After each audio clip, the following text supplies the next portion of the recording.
нимаи дуюми рӯзи гузашта вазири корҳои дохилии ҷумҳурии ӯзбекистон генерал-майор Абдусалом Азизов ба Тоҷикистон ташриф овард. меҳмони олиқадрро дар сарҳади ҷумҳурии Тоҷикистон раиси шаҳри Турсунзода муҳтарам Сиҷоуддин Саломзода ва намояндагони ҳукумати ҷумҳурии Тоҷикистон, инчунин ҳунармандони шӯъбаи фарҳанг ва гулдухтарон бо нону намак ва гулу гулдастаҳо истиқбол гирифтанд.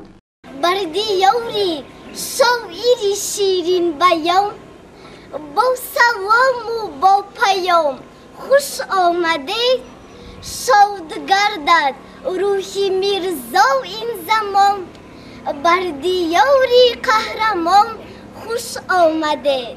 вазири корҳои дохилии ҷумҳурии ӯзбекистон Абдусалом Азизов аз истиқболи самимӣ ва меҳмоннавозии мардуми тоҷик изҳори сипос ва миннатдорӣ намуд.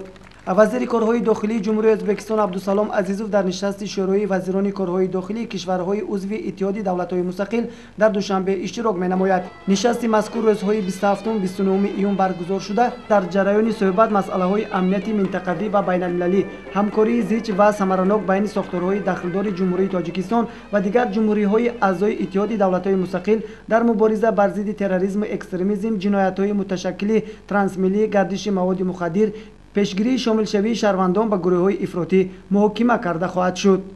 Собирҷон Саидов, Зафар Асанов барои барномаи иттилоотии Хабар.